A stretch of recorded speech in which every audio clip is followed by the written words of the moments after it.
భిన్నత్వంలో ఏకత్వం మన భారతదేశం. ఎన్నో మతాలు, ఎన్నో భాషలు, అందరికీ ఎన్నో ఆచారాలు ఉన్నా కూడా ఒక ఐకమత్యంగా పోయేదే నా భారతదేశం. ప్రపంచంలోనే ఒక ప్రత్యేకమైన నా భారతదేశాన్ని అంబేద్కర్ గారు రాసిన రాజ్యాంగాన్ని ఈరోజు రాజ్యాంగ దినోత్సవంగా అంటే ప్రకటించిన విధంగా మేము ఒక మాట చెప్పాలనుకుంటున్నాం. ఏంటంటే కన్నా రాజ్యాంగాన్ని లోబడి ఎవరైనా సరే ప్రభుత్వం చేపడితే ఆ దేశం బాగుంటుంది.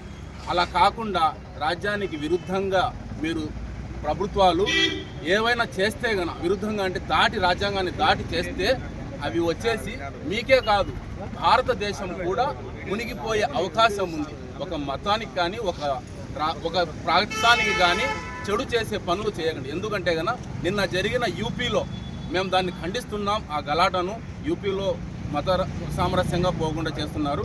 దానికిను అలాగే ఇక్కడ ఈ ఆంధ్ర రాష్ట్రంలో వచ్చిన ఈ ప్రభుత్వం కూడా కూటమి ప్రభుత్వం చాలా అన్యాయాలకు దిగజారుతుంది. ఒక రూల్స్ అండ్ రెగ్యులేషన్స్ లేవు, చట్టరీత్యా లేదు. మనం స్టేషన్కు పోయినా కూడా మీరు కూటమి ప్రభుత్వానికి చెల్లిన వాళ్ళైతేనే స్టేషన్లో కానీ కోర్టులో కానీ ఎక్కడైనా సరే వాళ్ళ రాజ్యాంగం అంటున్నారు. ఇది ప్రజలు గ్రహిస్తున్నారు. ఈరోజు కాకపోయినా రేపైనా మీకు సమాప్తం చేకూరుతుంది.